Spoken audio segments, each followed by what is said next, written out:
The elite forces at Fort Bragg Special Operations, Assessment and Selection had witnessed every type of warrior imaginable over the past 2 decades, but they'd never seen anything quite like Captain Maya Rodriguez, walking through their gates on that sweltering August morning in North Carolina. At first glance, she looked like someone who had wandered into the wrong military installation entirely. Her petite 5 feet 4 inches frame, dwarfed by the towering Special Operations candidates surrounding her as she made her way toward the assessment facility. Maya's appearance immediately drew skeptical stares from the assembled Green Berets, Navy SEALs, and Delta Force operators who had gathered for the most grueling military selection process in the American Armed Forces. While her male counterparts stood with the kind of imposing physical presence that Hollywood casting directors associated with elite warriors, Maya looked more like a college student who had accidentally stumbled into a gathering of professional athletes. Her regulation Army combat uniform hung loosely on her slight frame, and her dark hair was pulled back in a regulation bun that somehow made her appear even younger than her 28 years. The Special Operations, Assessment and Selection course represented the pinnacle of military evaluation. A 3-week crucible designed to identify candidates capable of operating in the most dangerous environments on Earth. Only 15% of applicants successfully completed the program, and those who did earned the right to join units whose missions remained classified years after their completion. The men surrounding Maya had already proven themselves in conventional military roles, earning recommendations from commanding officers who considered them the finest soldiers in their respective units. Staff Sergeant Mike Thompson, a barrel-chested infantryman from the 82nd Airborne Division, stood 6'3" inches with arms like tree trunks and a chest full of ribbons that testified to 3 combat deployments in Afghanistan. He had earned his selection to this course by consistently outperforming every other soldier in his battalion, achieving perfect scores on physical fitness tests and demonstrating leadership abilities that had impressed hardened combat veterans. Thompson carried himself with the confidence of someone who had never encountered a military challenge he couldn't dominate through sheer determination and physical superiority. Master Sergeant Carlos Vega represented the Marine Corps' finest, a force reconnaissance veteran whose background included operations that existed only in classified Pentagon files. At 31, Vega possessed the kind of tactical intelligence that came from years of leading small unit operations behind enemy lines, where split-second decisions meant the difference between mission success and catastrophic failure. His muscular frame bore the scars of close-quarters combat, and his eyes held the alert intensity of someone who had learned to identify threats before they became deadly. Sergeant First Class David Kim had earned his reputation as one of the Army Rangers' most capable operators, specializing in long-range reconnaissance missions that required weeks of survival in hostile territory. His lean, athletic build reflected thousands of hours of endurance training, and his equipment bore the subtle modifications that marked him as someone who understood the difference between theoretical knowledge and practical application under life-threatening conditions. Kim approached every challenge with methodical precision, analyzing variables and calculating risks with the thoroughness of an engineer, designing critical infrastructure. The contrast between these battle-tested warriors and Maya Rodriguez was so stark that several candidates assumed she was civilian personnel who had somehow gained access to the restricted facility. Her soft-spoken demeanor and academic appearance seemed completely incompatible with the aggressive intensity that characterized successful special operations personnel. While her male counterparts discussed previous deployments and compared combat experiences, Maya sat quietly reading a paperback novel, apparently oblivious to the testosterone-fueled conversations surrounding her. Major James Sullivan, the selection course commander, had overseen thousands of candidates during his 15-year tenure at Fort Bragg, developing an almost supernatural ability to predict which applicants possessed the mental toughness and physical capabilities necessary for Special operations work. Sullivan's own background included tours with both Delta Force and the CIA Special Activities Division, operations that had taken him to conflict zones across 4 continents and earned him decorations that remained classified decades after their award. His assessment methods had been refined through years of experience identifying the subtle characteristics that distinguished genuine warriors from physically impressive candidates who crumbled under pressure. When Sullivan reviewed Maya's application file, he found himself questioning the selection board's decision to approve her participation. Her physical fitness scores, while meeting minimum standards, placed her in the bottom quartile among accepted candidates. Her previous assignments included primarily administrative and logistics roles that provided little evidence of combat aptitude or leadership under pressure. Most concerning was her complete lack of direct combat experience, a deficiency that seemed to disqualify her from consideration for units whose missions required proven performance in life-threatening situations, the morning briefing revealed. Additional concerns about Maya's suitability for special operations training. Her psychological evaluation indicated introversion and conflict, avoidance tendencies that seemed incompatible with the aggressive decision-making required in high-stakes tactical situations. Her academic background in computer science suggested analytical strengths that might prove valuable in intelligence roles, but offered no indication of the warrior mentality that characterized successful special operations personnel. Thompson voiced what many candidates were thinking during the equipment inspection period. "I don't understand how she even qualified for this course," he said, loud enough for Maya to hear. Special ops isn't about meeting minimum standards. It's about exceeding every expectation under conditions that would break most people. She looks like she'd have trouble with a basic infantry patrol, much less the kind of missions we're training for. His comment drew approving nods from nearby candidates, who shared his skepticism about women in combat roles generally and Maya's presence specifically. The physical demands of special operations work seemed to require capabilities that biology simply hadn't provided to female personnel, regardless of their motivation or training. Carrying wounded teammates, breaching reinforced barriers, and engaging enemies in close quarters, combat demanded strength and endurance that even exceptional women struggled to demonstrate consistently. Vega approached the situation with the diplomatic skills that had made him effective in multinational operations, but his concerns remained substantial. "Ma'am," he said, addressing Maya directly, "I've been watching the prep work, and I'm wondering if you fully understand what this course involves. We're talking about 18-hour days of physical punishment that pushes everyone to their breaking point. The failure rate approaches 85%. And that's among candidates who've already proven themselves in combat units." Maya looked up from her book, meeting Vega's gaze with calm brown eyes that seemed oddly peaceful given the intense atmosphere surrounding them. "I appreciate your concern, Master Sergeant," she replied quietly. "I understand the course requirements and the failure statistics. I'm here because my command believes I can contribute to special operations missions in ways that might not be immediately obvious." Her response only deepened the confusion among male candidates who expected either defensive anger or acknowledgement that she was indeed out of her depth. Instead, Maya's calm acceptance of their skepticism suggested either remarkable confidence or dangerous naivety about the challenges she was about to face. Kim decided to approach the situation more directly, viewing Maya's presence as potentially dangerous to team cohesion and mission effectiveness. "Look, no disrespect intended, but special operations teams depend on every member carrying their full weight under the worst possible conditions. When bullets start flying and teammates are depending on you to perform impossible tasks, good intentions don't count for much. You need proven capability and the physical tools to back it up."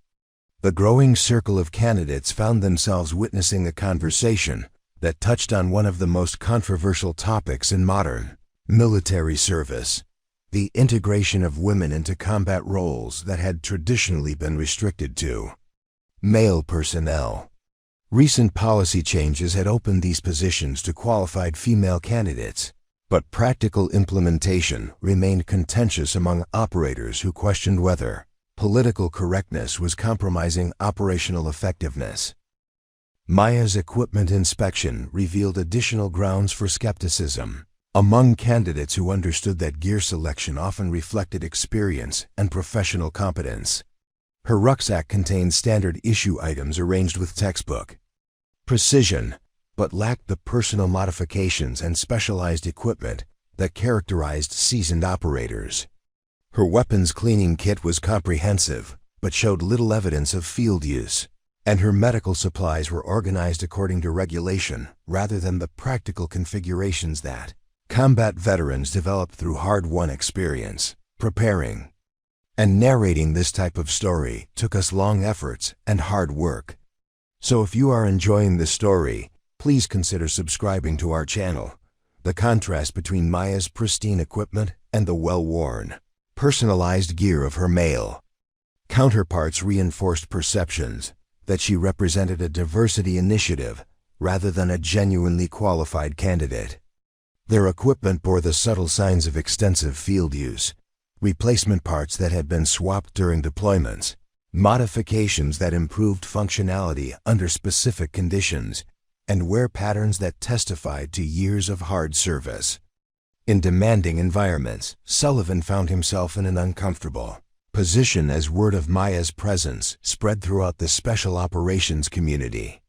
His phone buzzed with calls from senior officers expressing concern about the political implications of either passing or failing the military's most visible female special operations candidate.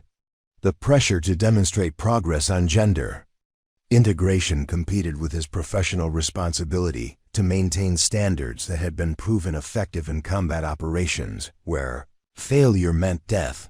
The administrative burden of Maya's participation extended beyond normal candidate processing requirements. Her presence required additional documentation, modified facilities arrangements, and coordination with gender integration oversight committees that monitored compliance with new Pentagon policies. These complications consumed time and resources that Sullivan preferred to dedicate to training and evaluation activities, but political realities made such accommodations unavoidable. As the sun climbed higher over Fort Bragg, turning the North Carolina training areas into furnaces that would test every candidate's heat, tolerance, and hydration discipline, Maya's fellow applicants continued their speculation about her background and motivations. Some wondered whether she represented a symbolic gesture designed to demonstrate military commitment to gender equality, while others questioned whether she possessed hidden qualifications that weren't apparent from her appearance and demeanor. The morning's final equipment check revealed that Maya had packed exactly according to regulations, carrying neither more nor less than specified requirements dictated. Her adherence to official guidelines contrasted sharply with the creative interpretations that experienced operators employed to optimize their loadouts for specific mission requirements. This attention to regulatory compliance suggested someone more familiar with garrison environments than field operations, reinforcing impressions that she lacked the practical experience necessary for special operations work. Maya's calm demeanor throughout the morning's activities defied expectations that the stress and skepticism surrounding her would provoke defensive reactions or emotional responses. Instead, she maintained the kind of professional composure that suggested either remarkable self-control or dangerous disconnection from the gravity of her situation. Her ability to remain focused on preparation while surrounded by obvious doubt created enigma that her fellow candidates found increasingly unsettling as the course's opening exercises approached. The Special Operations Assessment and Selection facility at Fort Bragg represented 4 decades of evolution in military training methodology, a 15,000-acre complex that had been refined through lessons learned in conflicts spanning from Vietnam to the present day. The infrastructure reflected the kind of investment that Congress reserved for programs whose strategic importance transcended normal budget considerations, featuring specialized training environments that replicated conditions operators would encounter in the world's most dangerous locations. The main compound house simulation, facilities capable of recreating urban warfare scenarios with Hollywood-level detail, complete with live-fire exercises that use sophisticated targeting systems to provide immediate feedback on accuracy and decision-making under pressure.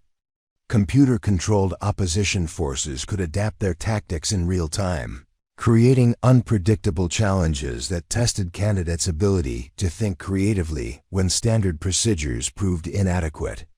These systems had cost taxpayers over $200 million to develop and represented the cutting edge of military training technology. Colonel Patricia Hayes commanded the selection program with the kind of authority that came from 25 years of special operations experience, including assignments that remained classified at levels requiring presidential authorization to discuss.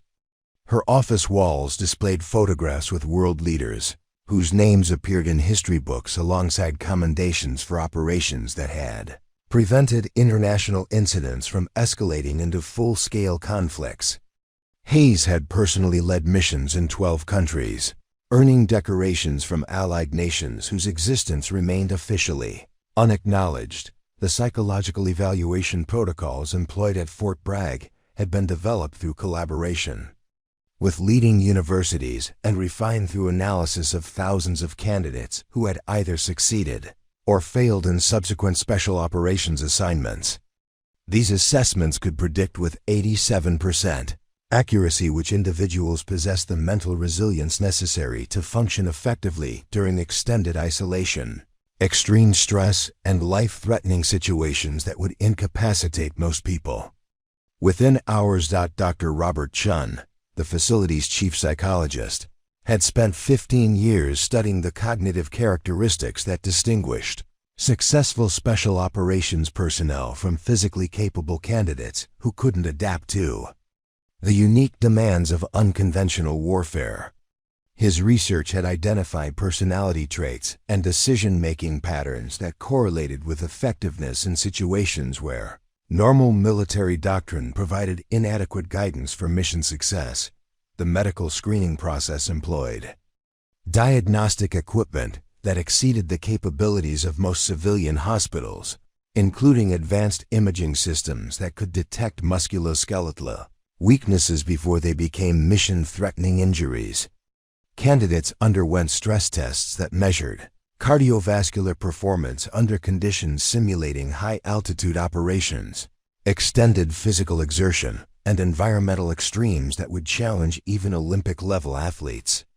The medical staff maintained databases tracking the long-term health outcomes of graduates, identifying training modifications that could prevent career-ending injuries while maintaining selection standards.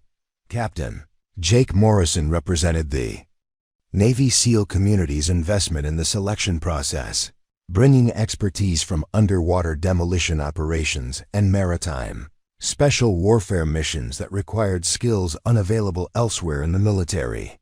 His background included classified operations in the South China Sea and anti-terrorism missions along coastlines where conventional naval forces couldn't operate effectively.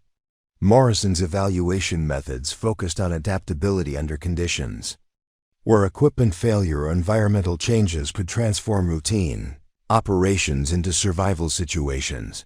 The weapons training facilities featured ranges that could simulate engagement, distances from close-quarters combat to precision shooting. At ranges exceeding 1,500 meters, ballistic computers tracked every round fired, analyzing accuracy patterns and identifying weaknesses in marksmanship fundamentals that could prove fatal during actual operations. The ammunition inventory included specialized rounds designed for specific mission requirements, from armor-piercing projectiles to non-lethal options for operations requiring precise application of force. Technical Sergeant Lisa Park brought Air Force Special Operations perspective to the evaluation process. specializing in combat control operations that required coordination between ground forces and air support under conditions where communication systems might be compromised or unavailable. Her expertise included managing close air support missions, where targeting errors could result in friendly fire casualties, demanding split-second decision-making abilities that few military personnel ever developed. The survival training areas encompassed environments ranging from temperate forests to desert conditions, each designed to test candidates' ability to sustain themselves while continuing mission-essential activities. These facilities included obstacle courses that simulated movement through hostile territory, water survival challenges that replicated maritime infiltration conditions, and urban environments where candidates learned to operate covertly among civilian populations while maintaining operational security. Master Chief Petty Officer Thomas Rodriguez had earned his position through 20 years of special warfare operations, including tours with SEAL Team 6 that involved missions requiring capabilities at the very edge of human performance. His evaluation criteria reflected hard-won understanding of the difference between candidates who performed well under controlled conditions and those who could adapt when plans disintegrated under enemy contact or unexpected equipment failures. The Communication Systems Training Facility featured equipment representing every major manufacturer of military electronics, ensuring that graduates could operate effectively regardless of which ally nations provided support or which captured enemy systems became available during operations. Candidates learned to establish secure communications under electromagnetic interference conditions and to maintain contact with headquarters when conventional radio systems proved inadequate. Intelligence analysis training employed actual case studies from recent operations, requiring candidates to process information from multiple sources and develop actionable intelligence under time constraints that reflected real-world operational requirements. The scenarios included deception operations where enemy forces had deliberately planted false information, testing candidates' ability to distinguish reliable intelligence from sophisticated disinformation campaigns. The medical training curriculum exceeded the scope of military combat medic programs, including procedures that civilian emergency rooms rarely encountered. Candidates learned to perform life-saving interventions using improvised equipment and to make triage decisions under conditions where evacuation might be impossible for extended periods. The training included psychological preparation for treating teammates whose injuries exceeded the capabilities of field medicine. Language instruction programs provided intensive immersion training in dialects that intelligence agencies considered strategically important, focusing on conversational abilities rather than academic comprehension. Candidates learned to communicate effectively with local populations in regions where special operations forces might deploy, including cultural sensitivity training that could prevent diplomatic incidents in politically sensitive environments. The Demolitions Training Facility operated under safety protocols that required approval from explosive ordnance disposal experts and military engineers specializing in controlled destruction techniques. Candidates learned to calculate explosive requirements for various target types and to employ demolitions in ways that achieved tactical objectives without causing unnecessary collateral damage. The training included improvised explosive device recognition and neutralization techniques based on devices recovered from recent conflicts. Navigation training encompassed both traditional land navigation techniques and advanced GPS systems, ensuring that candidates could maintain situational awareness regardless of technology availability. The curriculum included celestial navigation methods and dead reckoning techniques that remained effective when electronic systems failed or when operational security requirements prohibited the use of devices that could reveal position to enemy forces. Physical conditioning programs incorporated training methodologies borrowed from Olympic sports programs and professional athletics, tailored to develop the specific strength and endurance characteristics that correlated with special operations. Effectiveness. The regimens included altitude acclimatization, protocols for high elevation operations, and heat adaptation training for deployment to desert environments, where temperatures could exceed human survival limits. The facility's logistics infrastructure could support simultaneous training of multiple selection classes, while maintaining realistic supply limitations that candidates might encounter during actual deployments. Food services provided nutrition that met caloric requirements while simulating field ration conditions, and equipment maintenance procedures taught candidates to keep essential gear functional under adverse conditions using limited repair resources. Quality assurance protocols ensured that training standards remained consistent across multiple instructor teams and that evaluation criteria accurately predicted candidates' performance in subsequent special operations assignments. The data collection systems tracked thousands of variables related to candidate performance, identifying correlations between selection course metrics and real-world effectiveness that informed continuous program improvements. Safety oversight involved multiple redundant systems designed to prevent training accidents, while maintaining realistic stress levels that adequately prepared candidates for operational hazards. Medical personnel maintained emergency response capabilities equivalent to Level 1 trauma centers, and safety officers monitored all high-risk training activities to ensure that acceptable risk levels weren't exceeded. During realistic scenario training, the psychological stress testing employed graduated exposure to conditions that simulated the mental pressures candidates would face during extended operations in hostile territory. These assessments included isolation exercises, interrogation resistance training, and decision-making scenarios where all available options carried significant risks of mission failure or casualty generation. Administrative systems maintained detailed records of candidate performance that could be accessed by special operations commanders, evaluating personnel for specific mission assignments. The databases included personality assessments, skill certifications, and performance metrics that enabled precise matching of individual capabilities with mission requirements, optimizing team composition for maximum effectiveness. Environmental training facilities replicated climatic conditions from Arctic environments to tropical jungles, ensuring that candidates developed adaptability skills that would prove essential during global deployments to regions where weather could become a more dangerous enemy than opposing forces. The training included equipment selection criteria and survival techniques specific to various geographic regions where special operations forces might deploy. Staff. Sergeant Thompson's skepticism about Maya's presence had been building since the morning briefing, and he decided that someone needed to address what he considered a dangerous experiment in political correctness. During the equipment staging period, he positioned himself where his voice would carry clearly across the preparation area, ensuring that other candidates would witness his assessment of the situation. "I've been thinking about this all morning," Thompson announced, his tone carrying the authority of someone accustomed to having his opinions respected.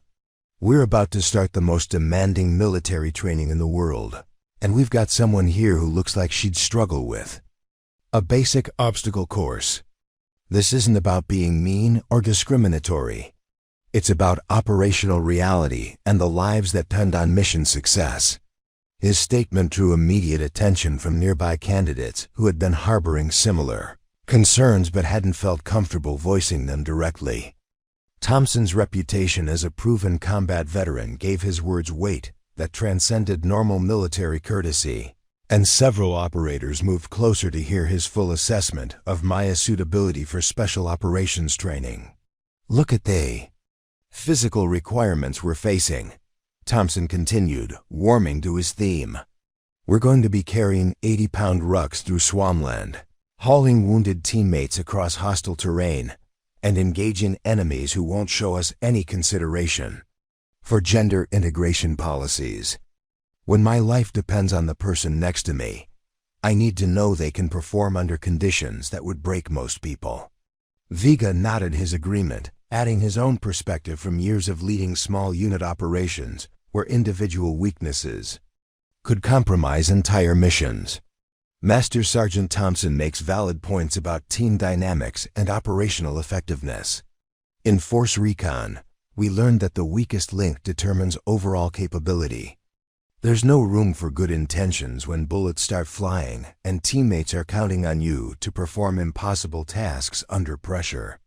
Maya continued organizing her equipment with methodical precision, apparently absorbed in ensuring that every item was properly secured and readily accessible. Her calm demeanor in the face of increasingly direct criticism suggested either remarkable self-control or dangerous disconnection from the gravity of the situation she had entered.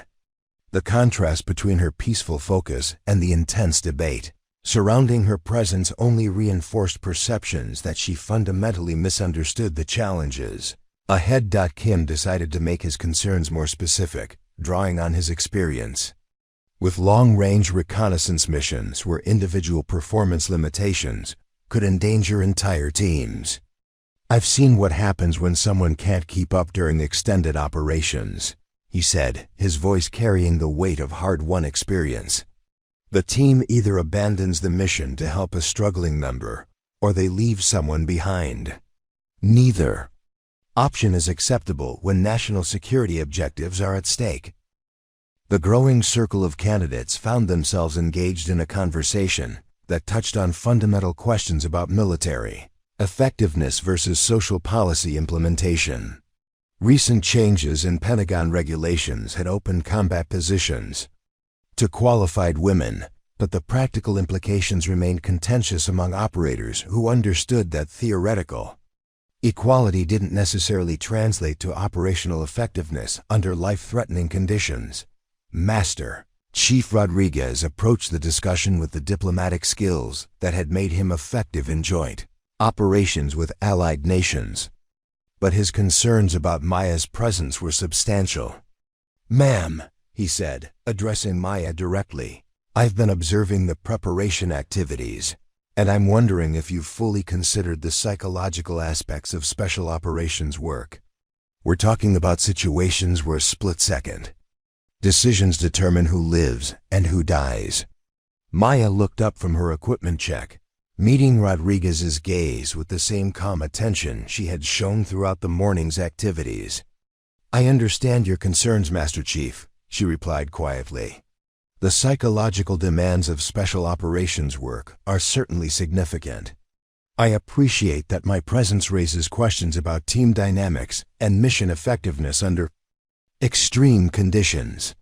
Her acknowledgement of their concerns without defensive anger or emotional reactions surprised several candidates who had expected either capitulation to superior experience or heated argument about gender equality in military service. Instead, Maya's measured response suggested someone who had considered these issues thoroughly and remained confident in her decision to pursue special operations training despite obvious skepticism from experienced operators. Captain Morrison decided to address what he considered the fundamental issue underlying the entire discussion. "The question isn't about personal capability or individual determination," he said, his tone reflecting years of leadership experience in high-stakes operational environments. "It's about whether integration policies are being implemented in ways that compromise mission effectiveness. Special operations teams succeed because every member can exceed normal human limitations when circumstances demand it."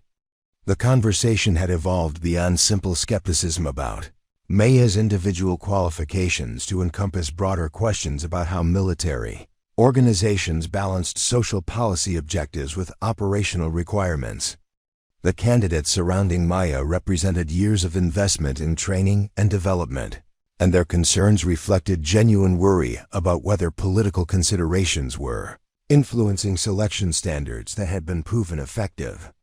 Through decades of combat operations, Technical Sergeant Park brought her perspective from combat control operations, where coordination failures could result in friendly fire casualties or mission failure with strategic implications. The integration process needs to account for team chemistry and trust factors that develop over extended training periods, she observed.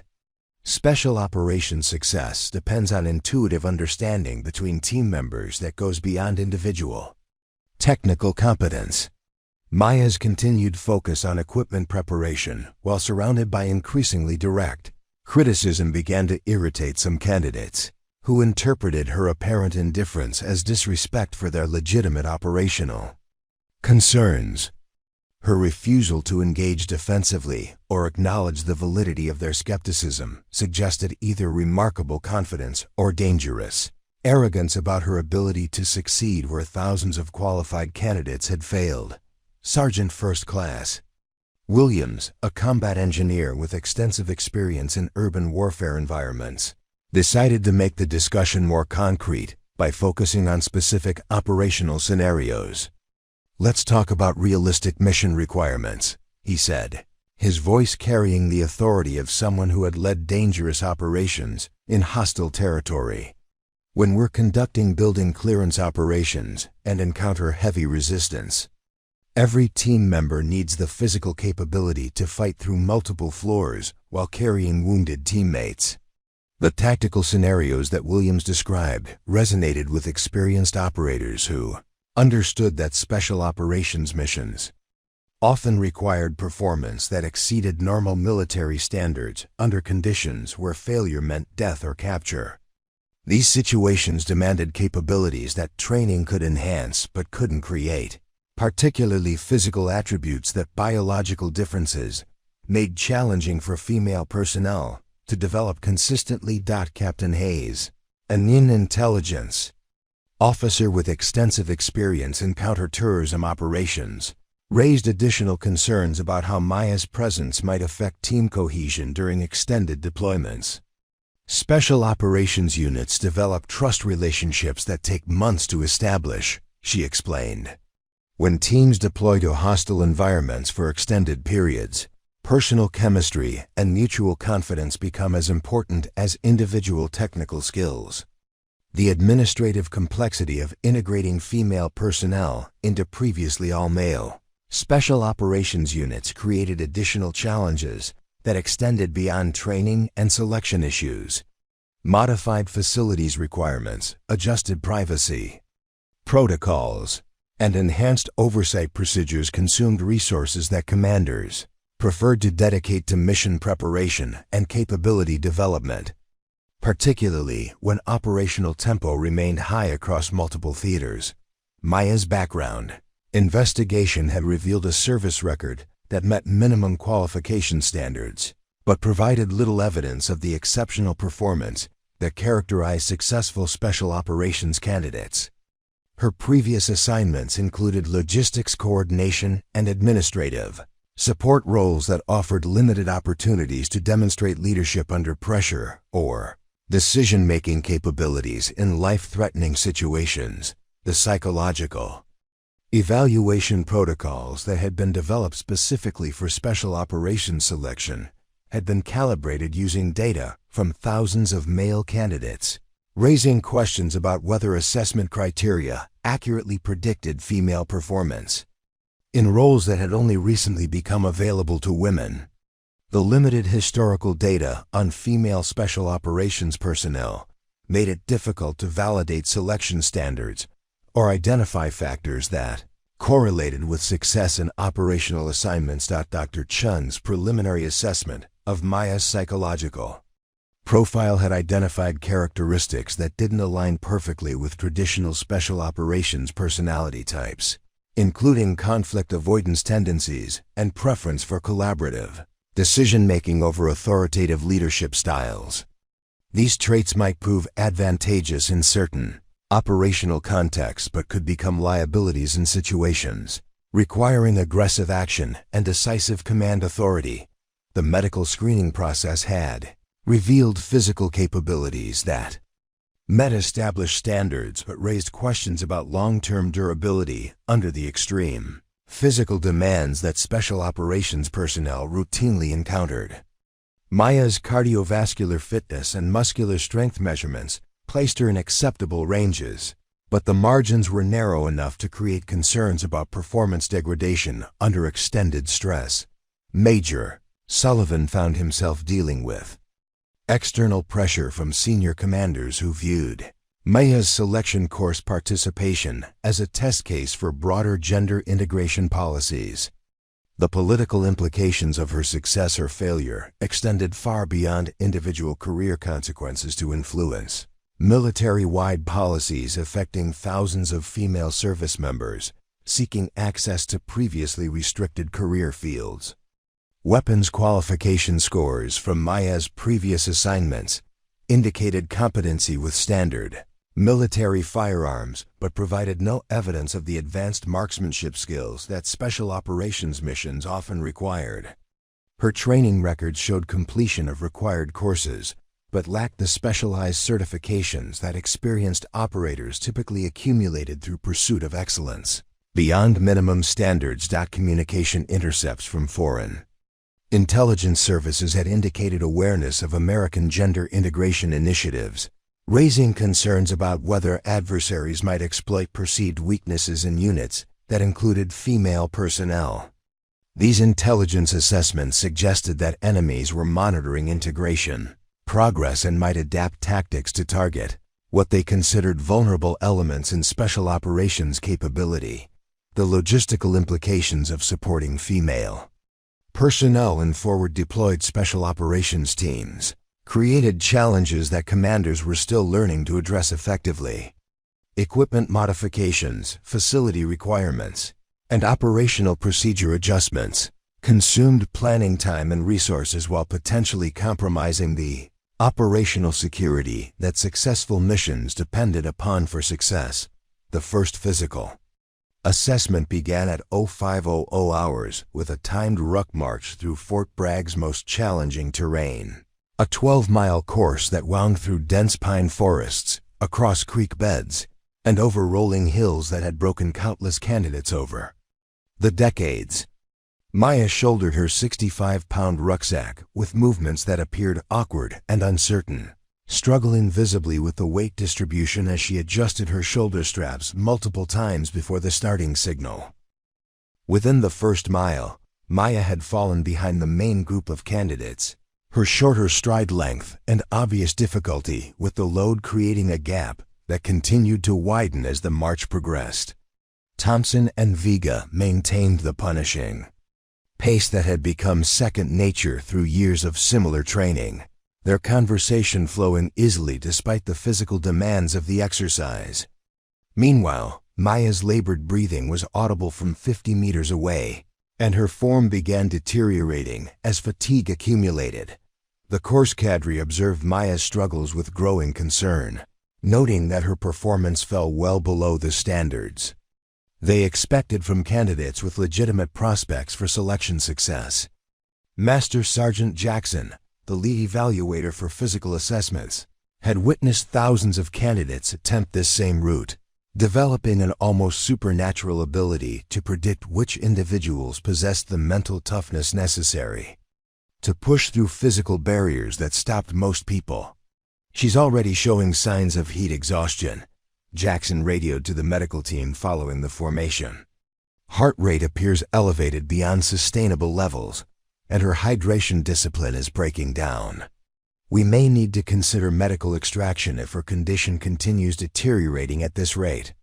Maya's equipment began shifting as her ruck march technique deteriorated, causing additional stress on her shoulders and back that compounded the physical challenges she was already struggling to manage.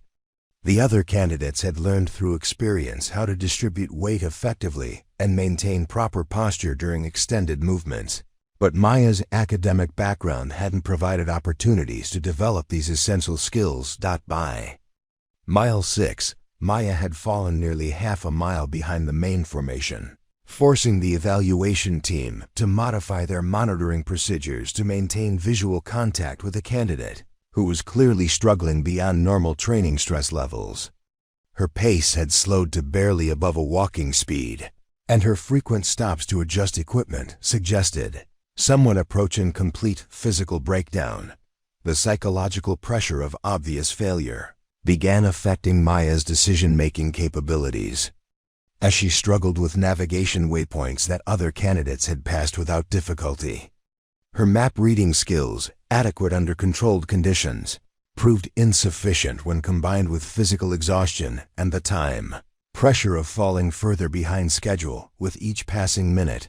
Thompson completed the ruck march in 2 hours and 15 minutes, a time that reflected exceptional conditioning and familiarity with the course terrain.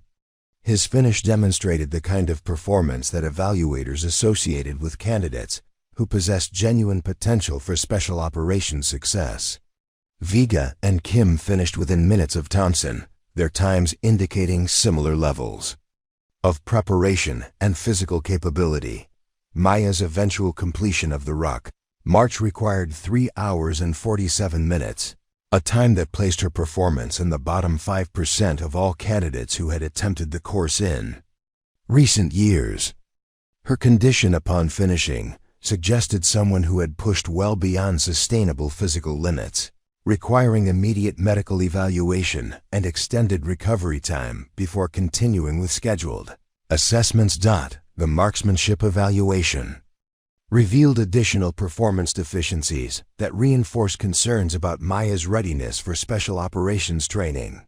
Her rifle qualification scores, while meeting minimum military standards, fell significantly below the exceptional accuracy that characterized successful special operations personnel. The 300-meter precision shooting exercise highlighted fundamental weaknesses in breathing control, trigger discipline, and sight alignment that would require extensive remedial training to correct. Captain Morrison observed Maya's shooting technique with growing frustration, noting basic errors that suggested inadequate preparation for the advanced marksmanship requirements of special operations work. "Her fundamentals are completely underdeveloped," he reported to the evaluation committee. "She's making mistakes that we typically see corrected during basic military training." This level of performance indicates someone who hasn't dedicated sufficient time to developing essential combat skills. The close quarters combat assessment proved equally challenging for Maya, who struggled with the physical demands of engaging multiple opponents in rapid succession. Her smaller stature became a significant disadvantage when facing male training partners who possessed obvious advantages in reach, strength, and body mass. The evaluation scenarios required aggressive engagement and quick decision-making under physical stress, capabilities that Maya seemed unable to demonstrate consistently. Dr. Chiun's psychological stress testing revealed concerning patterns in Maya's responses to high-pressure situations, including hesitation during time-critical decision-making and reluctance to employ aggressive tactics when scenarios demanded immediate action. Her performance suggested personality characteristics that might prove problematic in operational environments where indecision could result in mission failure or casualties. The medical assessment following the first day's activities showed physiological stress indicators that exceeded normal ranges for candidates at Maya's experience level.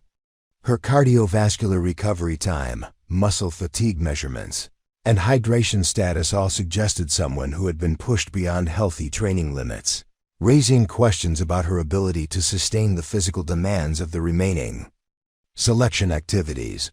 Maya's tactical knowledge examination revealed gaps in understanding that reflected limited exposure to the advanced concepts that special operations missions required. Her responses to scenario-based questions demonstrated textbook knowledge, but lacked the practical insights that came from experience applying tactical principles under realistic conditions. The evaluation team noted particular weaknesses in her understanding of small unit tactics and close air support coordination. The rope climbing assessment highlighted fundamental strength deficiencies that would prove problematic in operational environments where physical capabilities determined mission success. Maya's inability to complete the standard climb without multiple rest stops indicated upper body strength limitations that wouldn't improve sufficiently during the remaining selection period, regardless of motivation or training intensity. Swimming. Evaluations conducted in Fort Bragg specialized aquatic training facility revealed additional performance gaps that concerned evaluators familiar with the waterborne operations that special operations units frequently conducted. Maya's times for various swimming events placed her among the weakest performers in recent selection history, and her technique suggested limited experience with the advanced water survival skills that missions might require. The obstacle course assessment provided perhaps the most visible demonstration of Maya's struggles with the physical demands of special operations training. Her performance on challenges requiring upper body strength, agility, and coordination fell well below standards that evaluators considered necessary for successful completion of the course. Multiple obstacles required assistance from training staff, a level of support that would typically result in immediate course dismissal. Land navigation exercises revealed concerning deficiencies in Maya's ability to maintain direction and pace. Under stress, skills that operational success often depended upon when electronic navigation systems failed or operational security requirements prohibited their use. Her performance suggested someone who hadn't developed the confidence with traditional navigation methods that experienced operators considered essential backup capabilities. The sleep deprivation studies that formed a critical component of psychological evaluation showed that Maya's cognitive performance deteriorated more rapidly than normal when subjected to the extended wakefulness that special operations missions frequently required. Her decision-making speed and accuracy both suffered significantly after 18 hours without rest, indicating potential limitations for operations requiring sustained mental acuity. Communication exercises designed to test radio procedure knowledge and clarity under stress revealed additional weaknesses in Maya's preparation for special operations requirements. Her transmissions lacked the precision and brevity that effective coordination required, and her responses to simulated emergency situations suggested inadequate familiarity with standard operating procedures. The team leadership scenarios that candidates rotated through revealed perhaps the most concerning aspects of Maya's performance profile. Her reluctance to make decisive command decisions and preference for consensus building approaches proved problematic in situations that demanded immediate action and clear authority. Other candidates quickly identified her as someone they wouldn't want leading them in life-threatening situations. Preparing and narrating this type of story took us long efforts and hard work. So if you are enjoying the story, please consider subscribing to our channel. Medical training assessments showed that Maya possessed basic first aid knowledge but lacked the advanced trauma care skills that special operations personnel needed to treat serious injuries under field conditions. Her performance during realistic casualty scenarios suggested someone who would struggle to provide effective medical support when teammates suffered combat wounds requiring immediate intervention. Urban warfare simulations conducted in Fort Bragg's specialized training facilities revealed tactical weaknesses that reflected Maya's limited exposure to the close-quarters combat that characterized many special operations missions. Her movement techniques, room-clearing procedures, and target identification protocols all required significant improvement before meeting minimum operational standards. The demolitions training assessment highlighted safety concerns related to Maya's handling of explosive materials, including hesitation and uncertainty that could prove dangerous in operational environments where precision and confidence were essential for both mission success and personnel safety. Her theoretical knowledge of explosive principles wasn't supported by practical experience with the systems she might encounter during deployments. Intelligence analysis exercises revealed cognitive strengths in Maya's background that evaluators noted as potentially valuable, but her performance was overshadowed by deficiencies in other critical areas. Her ability to process complex information and identify relevant patterns showed promise, but these capabilities couldn't compensate for the fundamental physical and tactical weaknesses that pervaded her overall assessment profile. By the end of the first week, Maya's cumulative performance scores placed her dead last among all candidates, with results that suggested minimal probability of successful course completion. The evaluation committee found themselves facing an unprecedented situation. A candidate whose continued participation seemed more likely to result in serious injury than meaningful contribution to special operations capability. Master Sergeant Jackson approached Maya during the evening equipment maintenance period, his expression carrying the weight of someone who had delivered difficult news to countless candidates over his 15-year tenure as a selection course evaluator. The other candidates had finished cleaning their weapons and were engaged in the informal discussions that helped build team cohesion. But Maya sat alone at a corner table, methodically disassembling her rifle with movements that seemed more therapeutic than tactical. "Captain Rodriguez," Jackson said formally, using her rank to maintain military courtesy despite the conversation's inevitable direction. "I need to discuss your performance metrics with you." After reviewing the first week's assessment data, the evaluation committee has serious concerns about your ability to meet course standards and complete the remaining training safely. Maya looked up from her weapon maintenance, her expression remaining calm despite the obvious implications of Jackson's statement. Around the maintenance area, conversations gradually quieted as other candidates realized that Maya was receiving what appeared to be official notification of her impending dismissal from the course. The moment carried the kind of tension that accompanied career-ending conversations in military environments. "I understand the committee's concerns, Master Sergeant," Maya replied quietly, her voice carrying none of the defensiveness or emotion that typically characterized candidates facing elimination. "My performance has been below standards in multiple assessment areas. The physical training scores, marksmanship results, and tactical evaluations all indicate significant deficiencies that would normally warrant course removal." Jackson found himself caught off guard by Maya's matter-of-fact acknowledgement of her poor performance. Most candidates facing elimination either argued passionately for additional opportunities or broke down emotionally when confronted with failure. Maya's calm acceptance of the evaluation committee's assessment suggested someone who had anticipated this conversation and prepared herself for its probable outcome.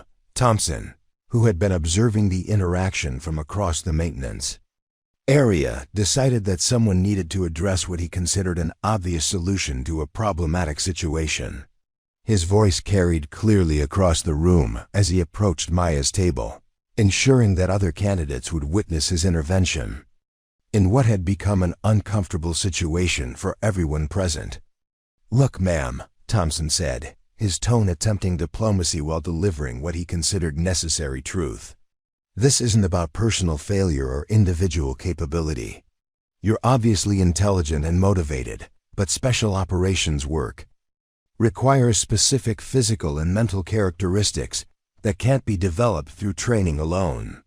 Sometimes the most professional thing to do is recognize when a situation isn't the right fit." His statement drew approving nods from several nearby candidates who had been thinking similar thoughts but hadn't felt comfortable voicing them directly. The consensus among experienced operators was becoming clear. Maya's continued participation was consuming evaluation resources while providing no realistic prospect of successful course completion, a situation that benefited no one involved. In the selection process, Vega joined the conversation with the diplomatic skills that had made him effective in joint operations with allied forces, but his message reinforced Thompson's assessment of the situation. "Captain Rodriguez, I've been watching your performance throughout the week, and I'm concerned that pushing beyond reasonable limits might result in injury that could affect your long-term military career. Sometimes tactical withdrawal represents the most intelligent course of action available." Maya continued her weapon cleaning routine, while listening to the increasingly direct suggestions that she voluntarily withdraw from the course before official elimination became necessary. Her methodical attention to detail seemed almost meditative, as if the familiar ritual of rifle maintenance provided psychological anchor points during a conversation that would determine her professional future. Kim approached the situation from a different angle, focusing on team dynamics and operational effectiveness rather than individual performance metrics. Ma'am, special operations teams succeed because every member can exceed normal human limitations when circumstances demand it. When someone can't maintain minimum standards during training, it creates safety risks and mission effectiveness concerns that extend beyond personal considerations. The growing circle of candidates found themselves participating in what had become an informal intervention, designed to convince Maya that voluntary withdrawal represented her best available option. Their concerns were genuine and professionally motivated, reflecting years of experience in environments where individual weaknesses could compromise entire units and endanger lives that depended on flawless execution under impossible conditions. Morrison decided to make the conversation more specific by addressing what he considered the fundamental issue underlying Maya's struggles. The physical requirements aren't arbitrary standards designed to exclude people, he explained, his voice carrying the authority of someone who had led dangerous operations in hostile territory. They represent minimum capabilities necessary for mission success in environments where failure means death or capture. Maya finally set down her cleaning rod and looked directly at the assembled candidates, her calm brown eyes meeting each of their gazes with the kind of steady attention that suggested someone preparing to make an important statement. The maintenance area grew completely quiet as other candidates realized that Maya was about to respond to the mounting pressure for her voluntary withdrawal from the course. I appreciate everyone's concern about my performance and the professional advice you're offering, Maya said, her voice remaining conversational despite the dramatic circumstances surrounding the discussion. Your assessment of my capabilities, based on this week's evaluations, is entirely accurate. My scores place me at the bottom of every measurement category, and my physical performance suggests someone who lacks the fundamental attributes necessary for special operations success. Her acknowledgement of their criticism seemed to confirm that the conversation was moving toward the logical conclusion that everyone anticipated. Several candidates exchanged glances that suggested relief that Maya was finally accepting the obvious reality of her situation and would withdraw gracefully, rather than forcing the evaluation committee to make an uncomfortable elimination decision. However, Maya continued, her tone shifting slightly in a way that made several candidates pay closer attention to her words. I'm wondering if any of you would be interested in making this situation more definitive through a practical demonstration, rather than continuing to rely on assessment scores that might not tell the complete story about operational capability. The suggestion hung in the maintenance area's fluorescent lighting, like a challenge that none of the candidates had anticipated.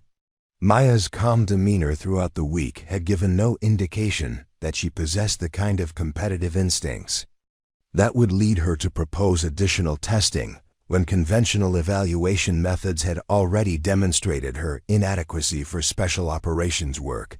Thompson straightened up, his competitive instincts immediately engaged by what sounded like a direct challenge to everything he'd been saying about Maya's unsuitability for the course. What exactly are you proposing, ma'am? Additional fitness testing? Extended ruck marches? Marksmanship competitions? Because I'm confident that any objective measurement of capability will confirm what we've already observed about performance differences. Maya's response surprised everyone present with its specificity and apparent confidence in an outcome that seemed predetermined based on her week of poor performance. I was thinking more along the lines of a tactical exercise that would test practical application of special operations skills under realistic conditions. Something that would settle questions about capability more definitively than individual assessment scores. The maintenance area buzzed with sudden interest as candidates realized that Maya was essentially challenging them to a direct competition, despite her obvious disadvantages in every measurable category. The proposal seemed so unlikely to succeed that several operators wondered whether Maya had become mentally unstable under the stress of consistent failure and public humiliation. Vega found himself intrigued despite his conviction that Maya lacked the capabilities necessary for special operation success. What kind of tactical exercise did you have in mind, ma'am? The course includes multiple evaluation scenarios that test different aspects of operational effectiveness. Which specific challenge do you think would provide a fair demonstration of relative capabilities?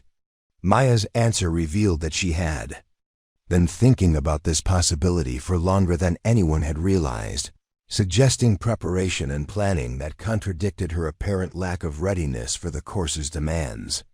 I was thinking about the advanced reconnaissance scenario. That's scheduled for next week.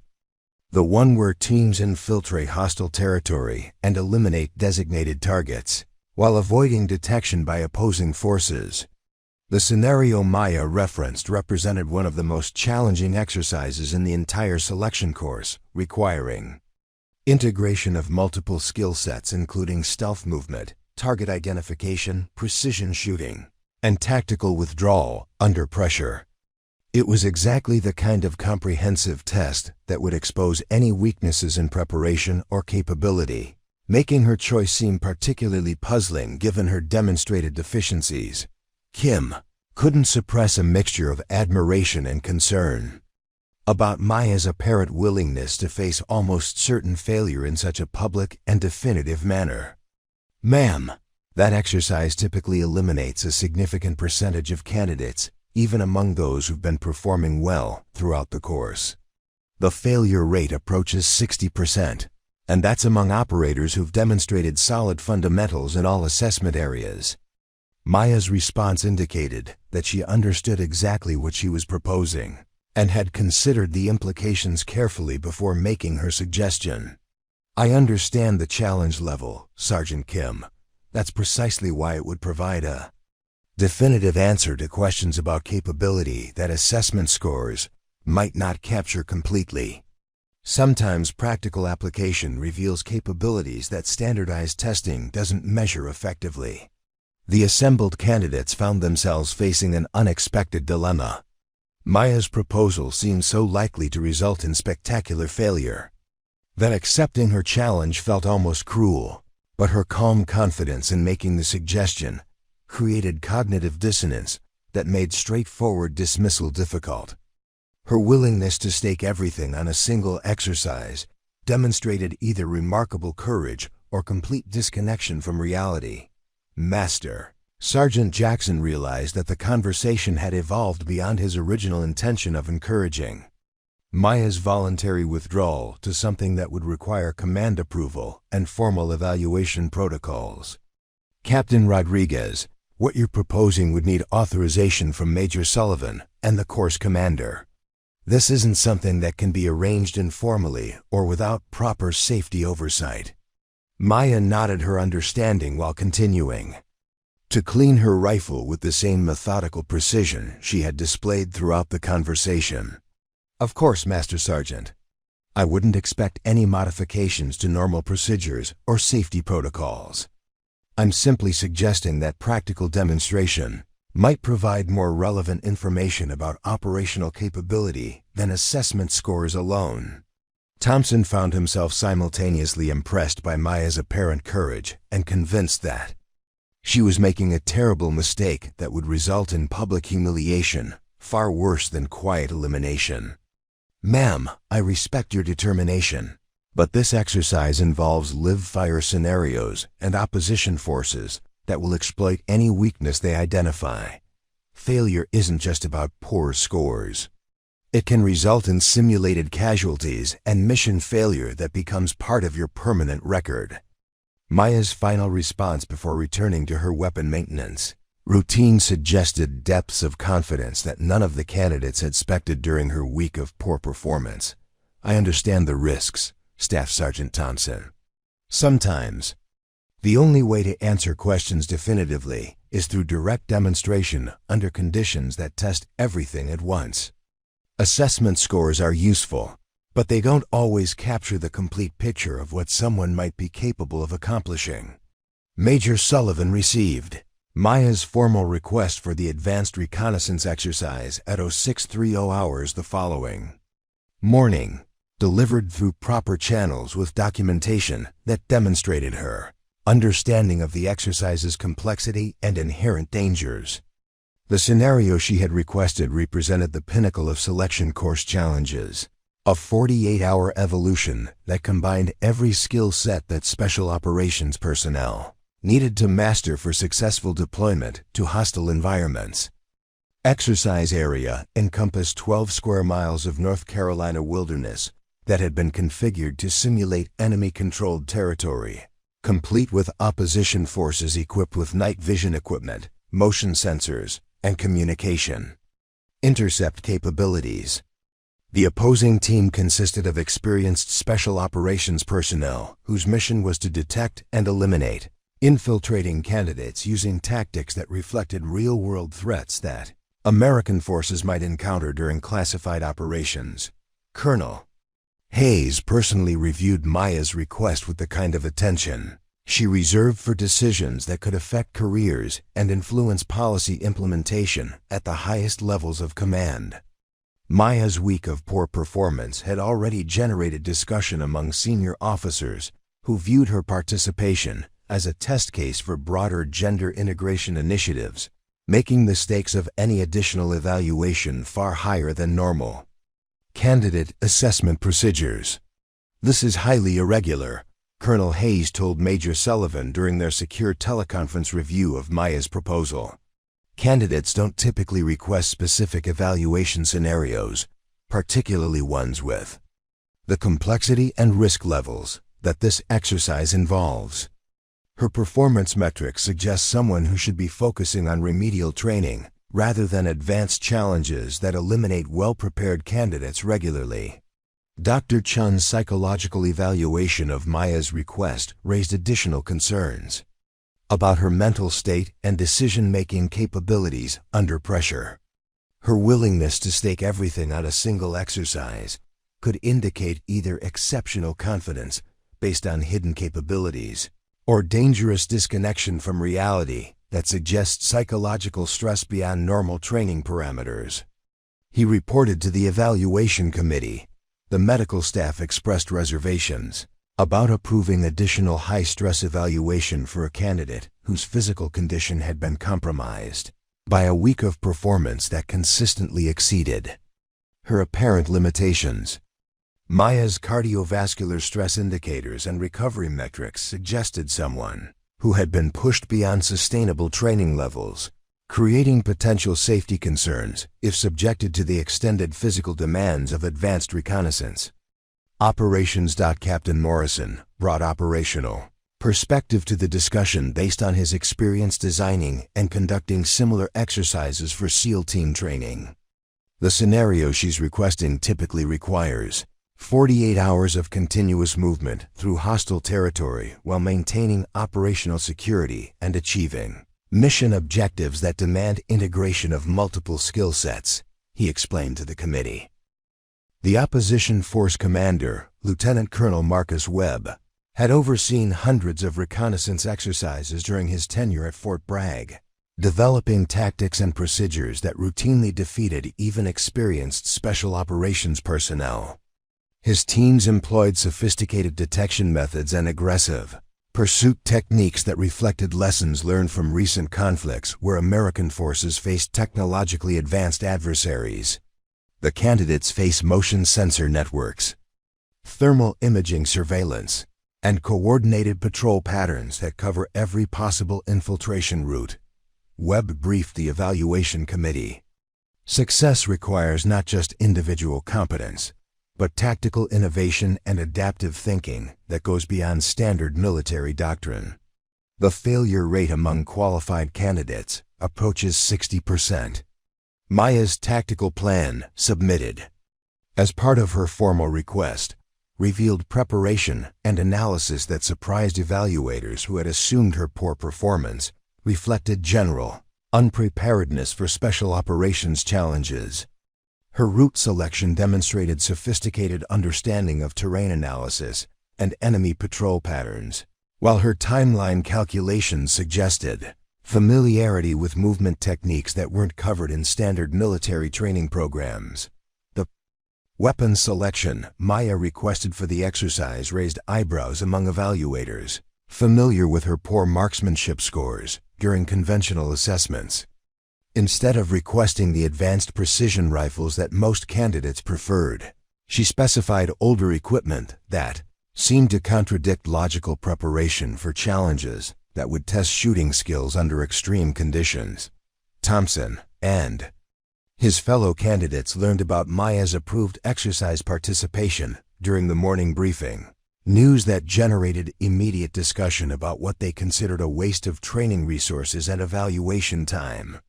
She's going to get herself hurt or compromise the exercise for everyone else, Thompson told Vega during equipment preparation.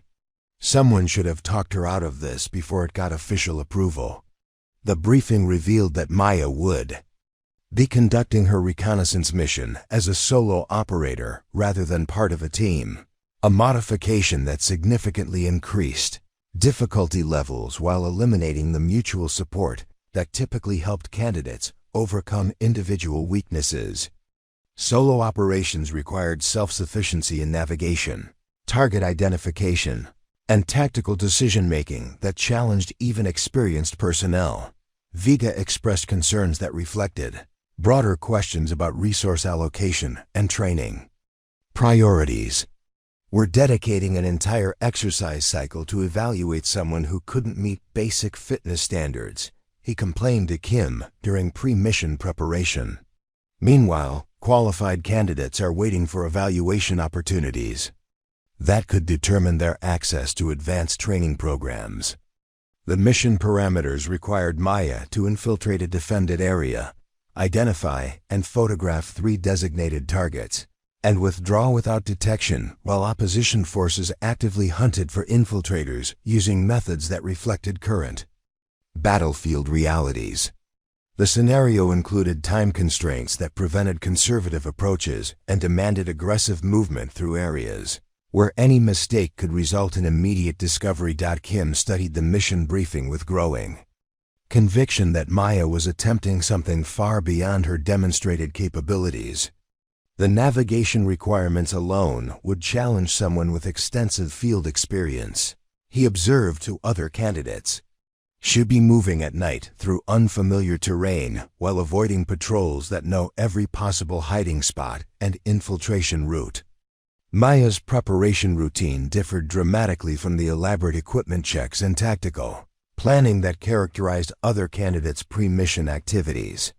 Instead of spending hours with maps and communication equipment, she sat quietly, reviewing what appeared to be handwritten notes in a small notebook that looked like something a student might use for class assignments rather than military operations. The psychological pressure of conducting the exercise under observation from candidates and evaluators who expected failure created additional stress that could affect decision-making and performance under conditions that already tested human limitations. Maya's calm demeanor suggested either remarkable emotional control or dangerous underestimation of the challenges she was about to face alone in hostile territory. Master Chief Rodriguez observed Maya's minimal preparation with growing concern about her understanding of the exercise's complexity and danger levels. "Ma'am, this isn't a training evolution where mistakes result in poor scores," he warned during the final briefing. "The opposition force will be using realistic tactics designed to simulate capture or elimination, scenarios that special operations personnel face during actual deployments." Maya's response to Rodriguez's warning revealed depths of preparation that hadn't been apparent during her week of poor conventional performance. "I understand the scenario parameters, Master Chief," she replied calmly. The opposition force capabilities, terrain challenges, and mission timeline all require approaches that standard training might not adequately prepare someone for. Sometimes unconventional situations demand unconventional solutions. The exercise. Commencement occurred at 2,100 hours, under overcast skies that eliminated natural illumination and forced reliance on night vision equipment that Maya had specifically declined to request. Her decision to operate without technological advantages that other candidates considered essential suggested either tactical innovation or fundamental misunderstanding of modern warfare realities. Opposition force teams took their positions throughout the exercise area with equipment that included thermal imaging systems, acoustic sensors, and communication networks that provided real-time coordination between patrol elements.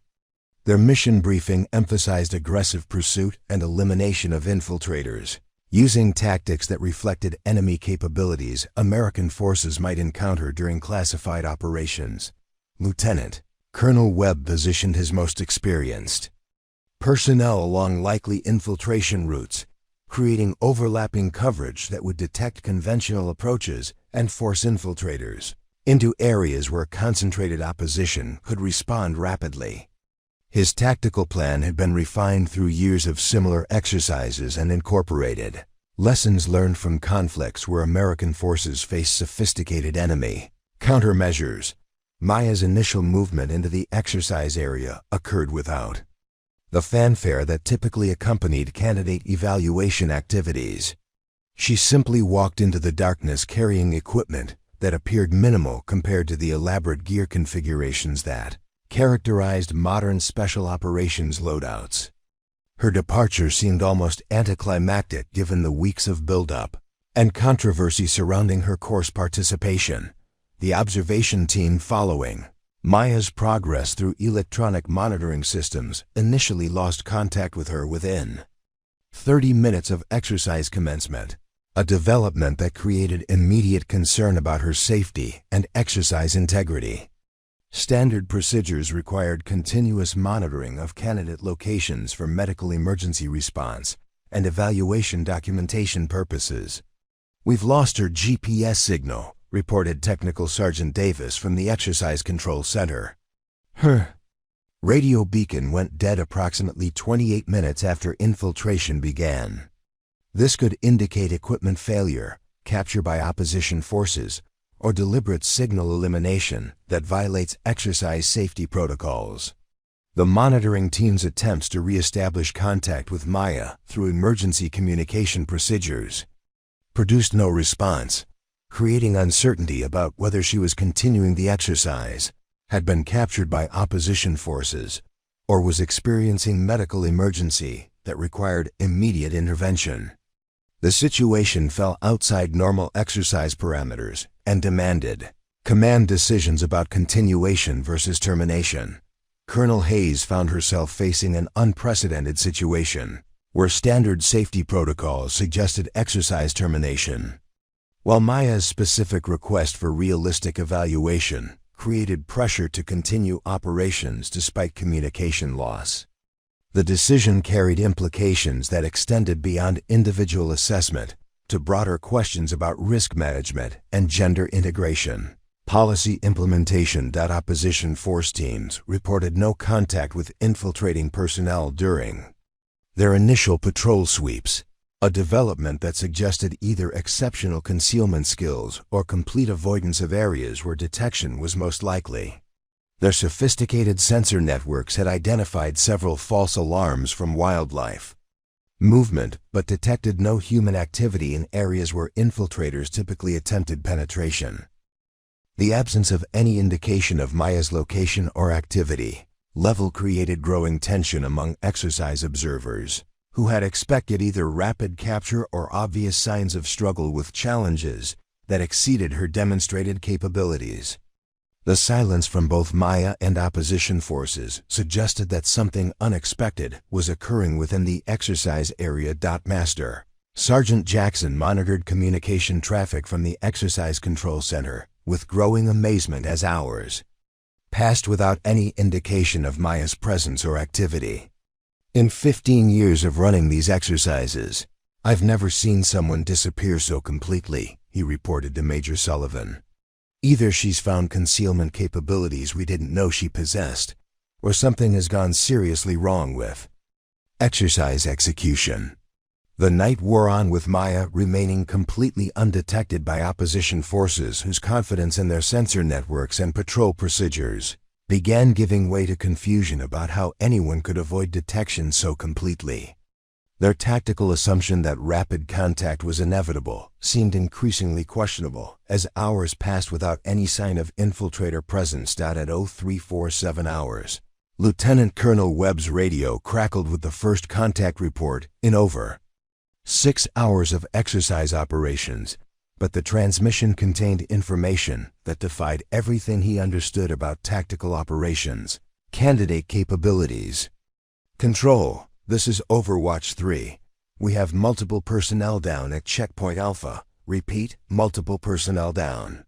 Request immediate medical evaluation and exercise termination.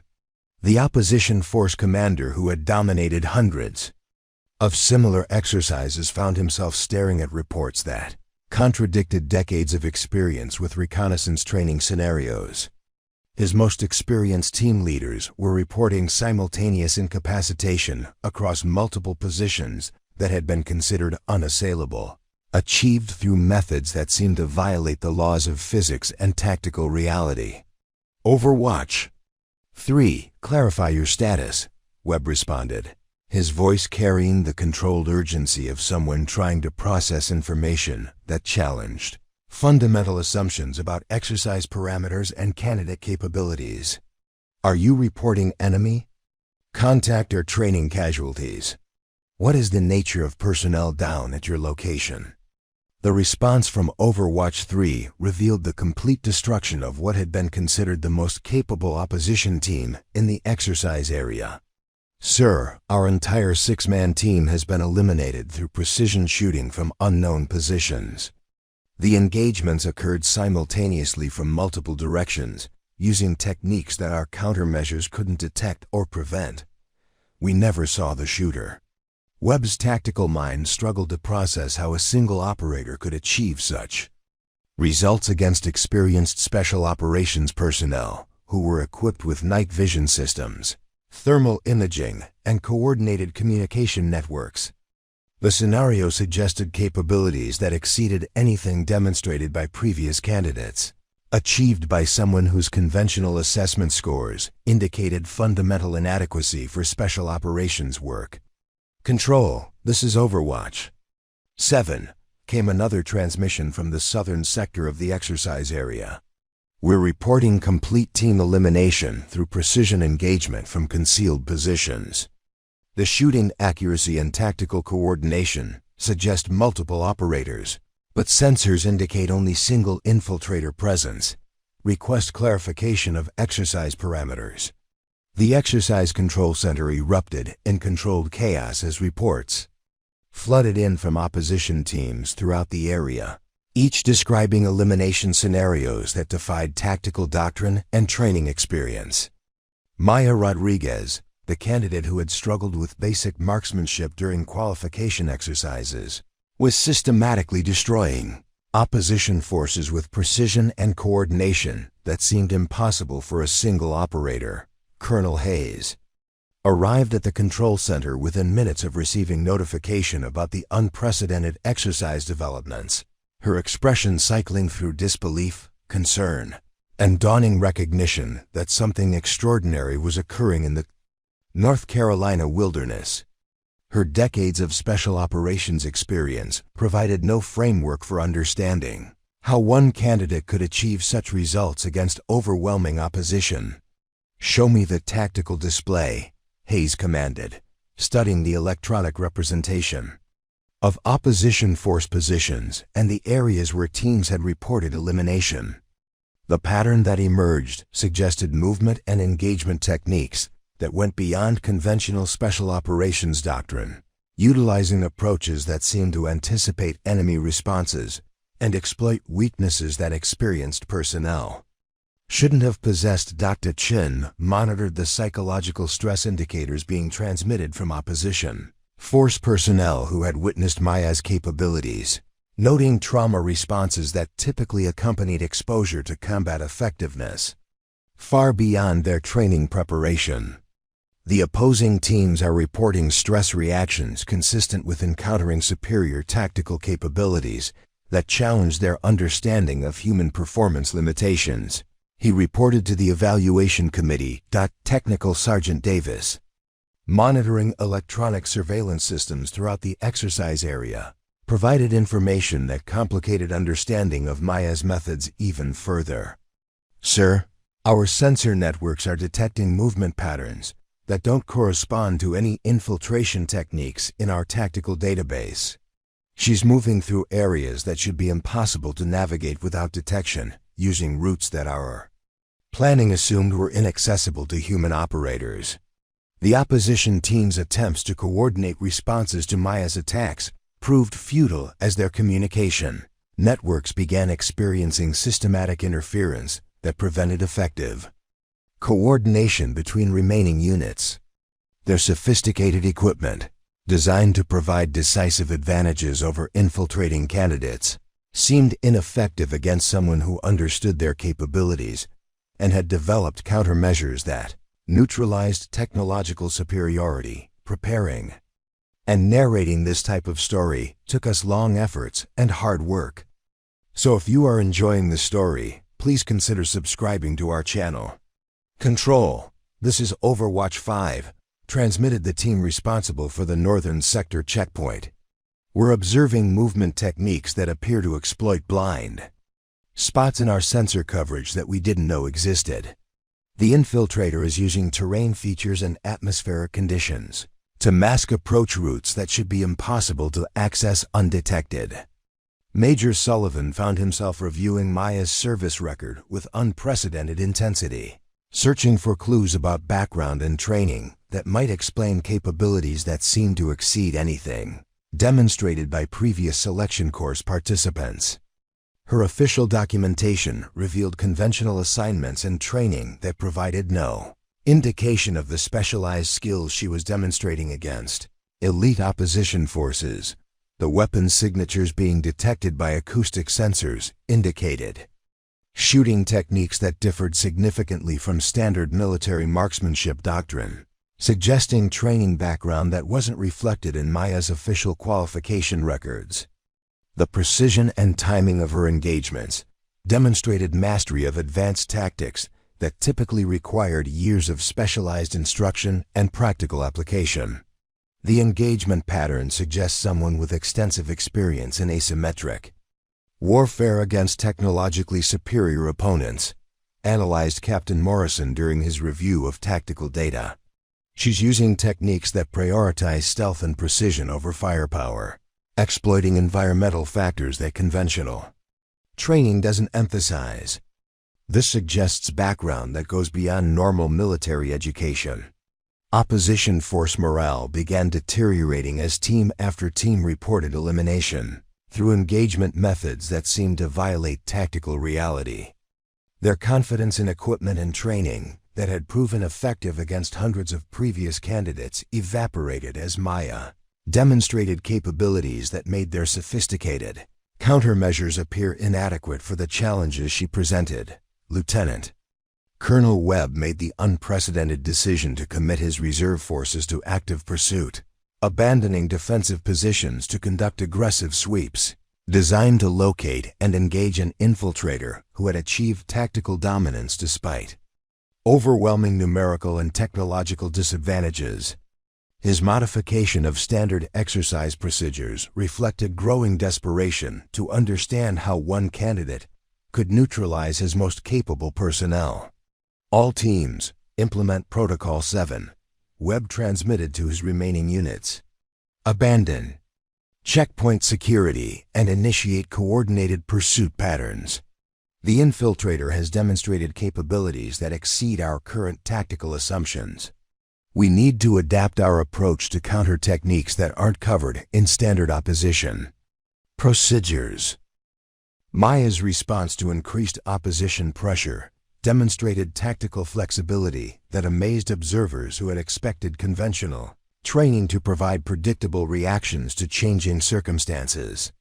Instead of withdrawing or seeking concealment, she appeared to welcome the opportunity for more complex engagement scenarios that tested her capabilities against adaptive enemy responses, the thermal imaging systems that should have provided decisive advantages for opposition forces proved ineffective against Maya's movement techniques, which seemed to account for technological capabilities and exploit environmental conditions that masked heat signatures. Her understanding of sensor limitations and countermeasure employment suggested specialized training that wasn't available through conventional military programs. "Control, this is Overwatch 2, reported the final opposition team, maintaining communication capability. We're detecting engagement signatures that suggest the infiltrator is using ammunition and equipment specifications that differ from standard candidate loadouts. The ballistic characteristics and engagement ranges exceed normal training parameters." Exercise observers monitoring Maya's progress through remaining sensor networks noted that she had not only eliminated opposition forces, but had also achieved her primary mission objectives, photographing designated targets while conducting simultaneous engagement operations that should have required multiple operators to accomplish. Her integration of mission requirements with tactical operations demonstrated capabilities that transcended individual skill categories. The communication intercepts that exercise controllers had been monitoring revealed Maya's use of alternative communication methods that bypass standard military frequencies and encryption protocols. Her ability to coordinate complex operations while maintaining communication security suggested technical knowledge that exceeded normal special operations training requirements. Master Chief Rodriguez, observing tactical displays that showed the systematic elimination of opposition forces, found himself confronting the complete destruction of his assumptions about Maya's capabilities and preparation level. "She's not just succeeding at this exercise," he told other observers. "She's demonstrating tactical superiority that would be impressive even among experienced special operations veterans." The medical teams standing by for casualty evacuation found themselves treating opposition force personnel for psychological stress rather than physical injuries, as Maya's use of non-lethal engagement methods had eliminated threats without causing permanent harm. Her tactical restraint demonstrated understanding of exercise parameters while achieving military objectives that exceeded all expectations. Dr. Chun's real-time analysis of exercise developments revealed patterns that suggested Maya's poor conventional performance had been deliberate concealment of capabilities rather than genuine inadequacy. Her assessment scores appear to have been calculated to create specific impressions about her abilities while concealing preparation that goes far beyond standard military training. He reported to the evaluation committee. The final opposition team reported elimination in 0512 hours, completing Maya's systematic neutralization of forces that had been considered undefeatable by individual operators. Her achievement of complete tactical dominance over experienced special operations personnel using techniques that seemed to transcend conventional military doctrine created immediate questions about her background and training. Colonel Hayes realized that Maya's exercise performance demanded immediate investigation into authorization levels and background information that hadn't been apparent during standard candidate processing. The capabilities demonstrated during 6 hours of tactical operations suggested involvement with programs that operated well above normal special operations classification levels. Exercise termination occurred with Maya's successful withdrawal from the operational area after completing all mission objectives and eliminating opposition forces whose sophisticated equipment and extensive experience had proven inadequate against someone whose official records suggested minimal special operations potential. The dawn light revealed the complete transformation of assumptions about capability assessment and candidate evaluation that one night's demonstration had achieved. Maya emerged from the exercise area 0630 hours as the sun crested the north Carolina pine forests, walking calmly toward the debriefing facility with the same unhurried pace she had maintained throughout her week of apparent struggles. Her equipment showed minimal signs of the intense 6-hour operation that had systematically dismantled the most experienced opposition force in Fort Bragg's training history, and her demeanor suggested someone returning from a routine patrol, rather than a tactical demonstration that had redefined special operations capability assessment. Colonel Hayes waited at the debriefing facility alongside a hastily assembled group of senior officers, whose early morning presence indicated that Maya's exercise performance had triggered command attention at levels far above routine training evaluation. The secure conference room buzzed with urgent telephone conversations as staff officers coordinated with Pentagon officials whose clearance levels exceeded those typically required for candidate assessment procedures. Captain Rodriguez, Colonel Hayes began formally, her voice carrying the weight of someone whose understanding of military hierarchy had been fundamentally challenged by the previous night's events. Your exercise performance has raised questions that require clarification. At classification levels that extend beyond normal selection course procedures, we need to discuss your background and authorization for participation in this program. Maya accepted the colonel's statement with the same calm professionalism she had displayed throughout her week of poor conventional performance, settling into the briefing room chair with movements that seemed to carry new authority despite her unchanged physical appearance. The transformation wasn't in her behavior, but in how observers perceived someone whose true capabilities had been revealed through practical demonstration rather than theoretical assessment. The secure telephone in Colonel Hayes's office rang, with the distinctive tone that indicated communication from Joint Special Operations Command. A level of attention that confirmed Maya's exercise results had generated interest from organizations whose existence remained officially unacknowledged. The conversation that followed would determine not only Maya's immediate future, but broader implications for special operations recruitment and capability assessment procedures. Dr. Chen's preliminary analysis of opposition force debriefings revealed psychological impact that exceeded normal training stress responses, with experienced personnel reporting exposure to tactical capabilities that challenged their understanding of human performance limitations. The opposing teams describe engagement techniques and movement capabilities that seemed to transcend conventional special operations doctrine. He reported to the evaluation committee. Master Sergeant Jackson found himself reviewing assessment protocols that had been proven effective through decades of candidate evaluation, questioning whether standardized measurements could accurately predict operational capability when individuals possessed training backgrounds that operated outside normal military development systems. Maya's demonstration suggested fundamental gaps in understanding about talent identification and capability assessment.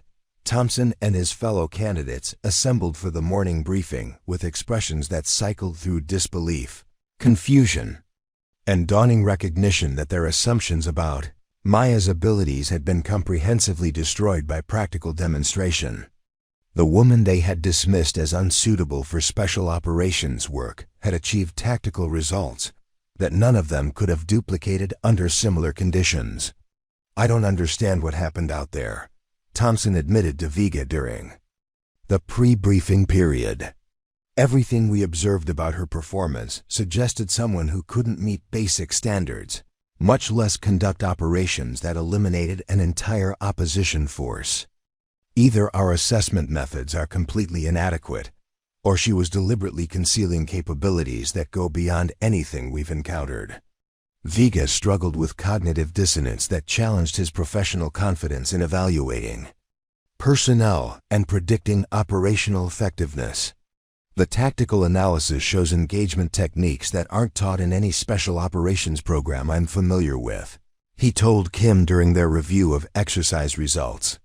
"Her movement Patterns, shooting positions, and coordination methods suggest training that exceeds normal military instruction. The classification review that Colonel Hayes initiated revealed authorization codes that required security clearances exceeding those held by most Fort Bragg personnel, including references to programs whose existence couldn't be confirmed through normal military databases. Maya's background investigation had apparently been conducted at levels that operated beyond standard personnel security procedures. Kim found himself questioning fundamental assumptions about the relationship between conventional assessment scores and operational capability that had guided his military career. She demonstrated tactical superiority that would be impressive among experienced special operations veterans, he told other candidates. Yet her fitness scores, marksmanship results, and academic performance all suggested someone who lacked basic qualifications. The weapons analysis conducted on Maya's equipment revealed modifications and configurations that weren't available through normal military supply channels, suggesting access to specialized equipment and technical support that operated outside standard procurement procedures. Her ammunition showed characteristics that indicated custom manufacturing to specifications that exceeded normal military requirements. Captain Morrison's tactical analysis of Maya's exercise performance identified techniques that reflected training methodologies not employed by American special operations schools, raising questions about instruction sources and capability development that extended beyond domestic military programs. Her approach to terrain utilization, target engagement, and operational security suggests educational background that incorporates international best practices, he reported to the evaluation committee. Maya's response to questions about her background remained carefully controlled, providing information that satisfied immediate operational security requirements while avoiding details that might compromise programs whose classification levels exceeded those held by most interrogators. My training has involved various specialized programs over extended periods, she explained to Colonel Hayes. Some of these initiatives operate under classification protocols that restrict detailed discussion. The medical evaluation conducted following Maya's exercise completion revealed physiological indicators that contradicted her week of apparent physical struggles, with cardiovascular efficiency and recovery metrics that suggested conditioning levels far exceeding those measured during initial assessments. Her stress response patterns indicated someone accustomed to operating under extreme conditions rather than struggling with basic training requirements. Lieutenant Colonel Webb's debriefing of opposition forces revealed tactical lessons that would require fundamental revision of training procedures and assessment methodologies used throughout the special operations community. Captain Rodriguez demonstrated capabilities that our current doctrine doesn't address, he reported to senior command. Her method suggests training exposure that goes beyond conventional military education. The psychological evaluation protocols that had suggested Maya's unsuitability for special operations work required immediate review and potential revision based on her demonstrated capability under operational conditions. Dr. Chone's analysis revealed assessment blind spots that failed to identify characteristics correlating with exceptional performance under realistic tactical scenarios. Maya's integration into ongoing selection course activities created immediate changes in candidate attitudes and evaluation procedures, as her demonstrated capabilities commanded respect that transcended conventional military hierarchy and performance metrics. The woman who had been dismissed as unsuitable for special operations work now received deference typically reserved for proven combat veterans. Staff Sergeant Thompson approached Maya during the post-exercise equipment maintenance period with humility that reflected his complete reversal of opinion about her capabilities and suitability for special operations assignment. "Ma'am, I owe you an apology that goes beyond professional courtesy," he said. "My assessment of your abilities was based on assumptions that proved completely wrong.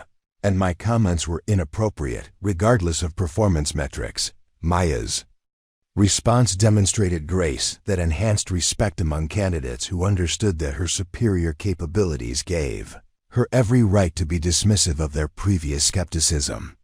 "No apology necessary, Staff Sergeant," she replied calmly. "Your evaluation was based on available information and reasonable assumptions about the relationship between assessment scores and operational capability. Most people using conventional training would struggle with advanced tactical scenarios." Vika found himself seeking Maya's insights about operational techniques and training methodologies that might enhance his own capabilities and those of his teammates.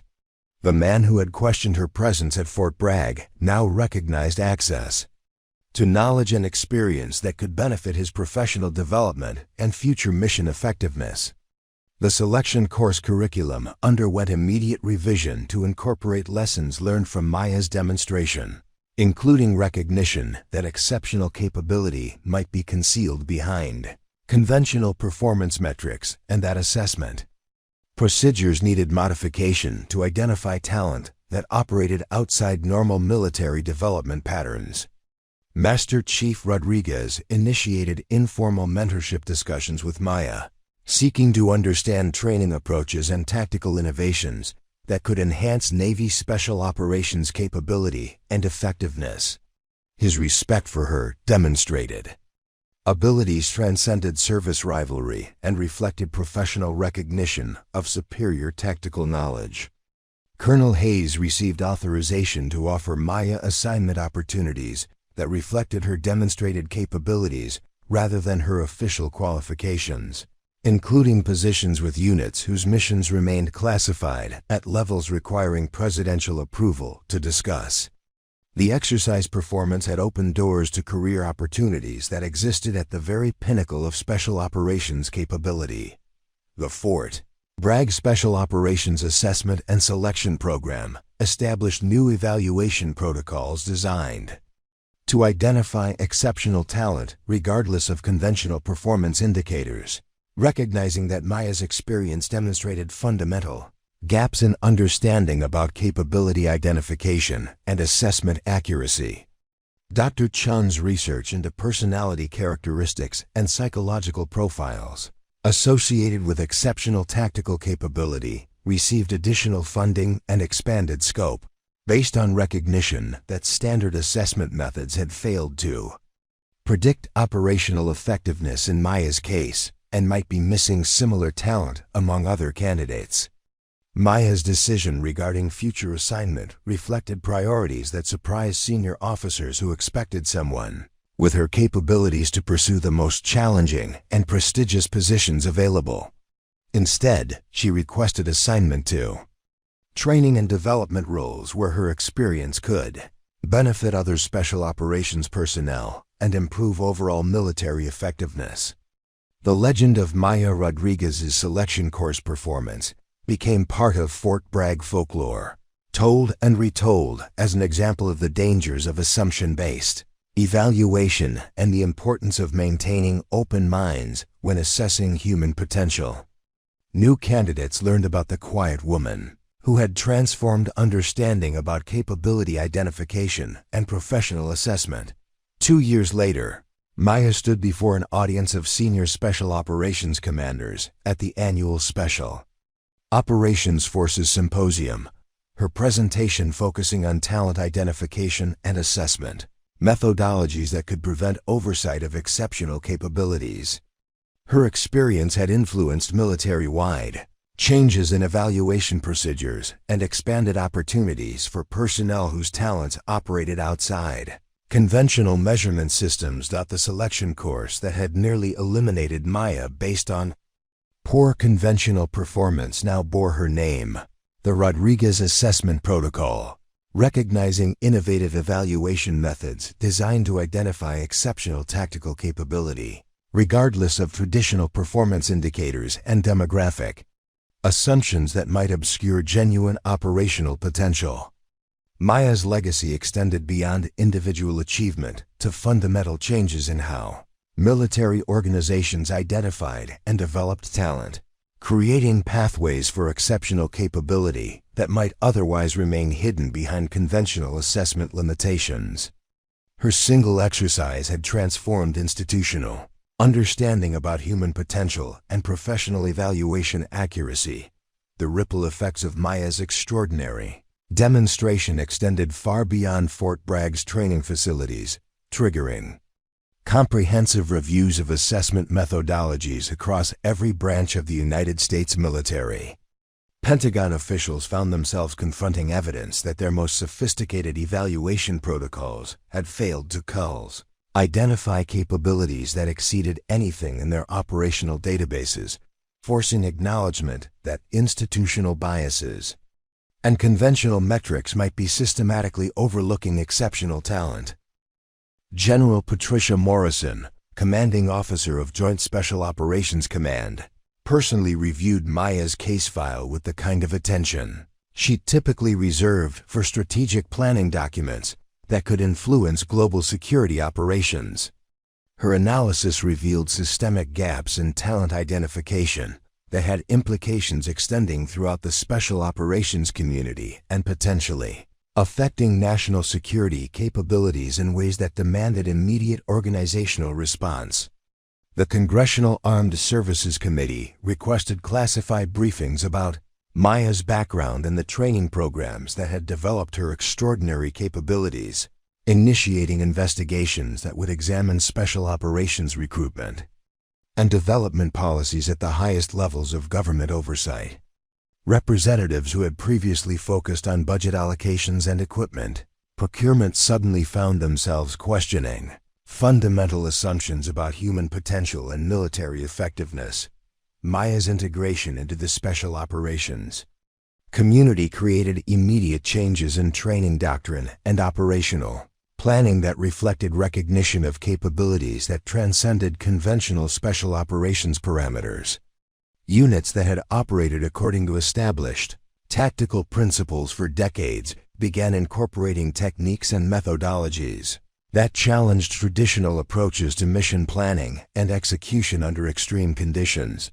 The weapons and equipment modifications that Maya had employed during her exercise demonstration became subjects of intensive study by military engineers and tactical specialists who sought to understand technologies and applications that seemed to exceed standard procurement capabilities. Her innovation suggested research and development initiatives that operated beyond normal military, industrial complex channels. International intelligence services took notice of Maya's demonstrated capabilities through monitoring networks that tracked American special operations developments, creating diplomatic and security implications that required careful management by State Department officials responsible for maintaining strategic relationships with allied nations whose own special operations capabilities might be questioned by comparison. The psychological impact on opposition forces who had encountered Maya's tactical superiority during the exercise required extended counseling and reassessment programs designed to restore confidence and operational effectiveness among personnel whose professional identity had been challenged by exposure to capabilities they couldn't understand or counter effectively using conventional methods. Dr. Chun's expanded research into exceptional tactical capability attracted funding from defense contractors and academic institutions whose interest in human performance optimization had applications extending beyond military special operations to law enforcement, emergency response, and private security sectors that demanded superior individual effectiveness under extreme stress conditions. Maya's training methodologies became classified research subjects examined by military psychologists and performance specialists who sought to reverse engineer educational approaches that could produce similar capabilities among other personnel. Their studies revealed training principles and developmental techniques that challenged conventional wisdom about human limitations and learning potential under specialized conditions. The equipment manufacturers whose products had proven inadequate against Maya's capabilities found themselves facing questions about technological assumptions and development priorities that had guided decades of military procurement decisions. Her demonstration suggested that individual skill and innovative applications might be more important than technological superiority in determining operational outcomes.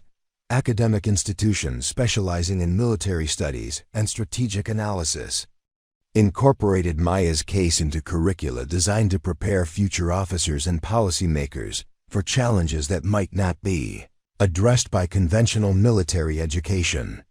Her experience provided evidence that exceptional individuals could influence operational outcomes in ways that traditional strategic planning might not anticipate or account for effectively. The media attention surrounding Maya's selection course performance, carefully managed through military public affairs protocols, highlighted broader questions about gender integration and capability assessment that influenced public discourse about military effectiveness and equal opportunity implementation.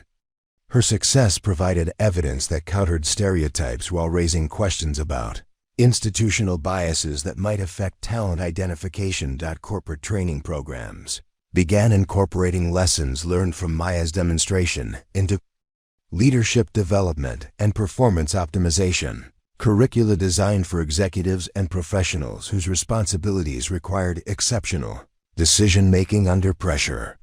Her tactical approaches translated into business applications that enhanced competitive advantage and organizational effectiveness. The ripple effects extended into recruitment strategies employed by all military services, as Maya's example demonstrated. That exceptional capability might be found in unexpected demographics and backgrounds that conventional screening procedures might overlook or dismiss based on surface-level assessments that failed to capture true potential for extraordinary performance under demanding conditions. Veterans organizations and military advocacy groups cited Maya's success as evidence, supporting expanded opportunities for women in combat roles, while simultaneously acknowledging that her exceptional capabilities shouldn't be considered representative of typical performance expectations. Her achievement provided both inspiration and realistic assessment of individual variation in capability and performance potential. The technological innovations that Maya had demonstrated during her exercise led to patent applications and research initiatives by defense contractors seeking to commercialize techniques and equipment modifications that could enhance special operations effectiveness. Her method suggested market opportunities for specialized training and equipment that operated outside conventional military procurement channels.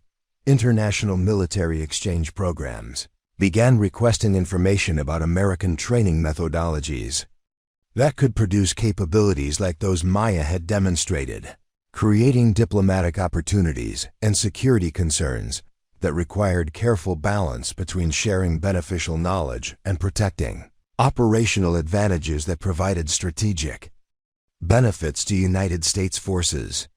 Maya's influence on military culture extended beyond tactical innovations to broader questions about leadership styles and organizational effectiveness that challenged traditional command structures and decision-making processes. Her success suggested that exceptional individuals might require different management approaches and career development paths that maximize their unique contributions while integrating effectively with conventional military units. The legacy systems and institutional traditions that had nearly eliminated Maya from consideration became subjects of comprehensive review and potential revision, as military leaders recognized that organizational inertia and conventional wisdom might be preventing identification and development of exceptional talent that could provide decisive advantages in future conflicts, requiring innovative approaches and superior individual performance. The transformation of assessment protocols and training methodologies influenced by Maya's demonstration created new pathways for military personnel whose capabilities operated outside conventional parameters, ensuring that future exceptional individuals would receive recognition and development opportunities rather than dismissal based on inadequate evaluation procedures.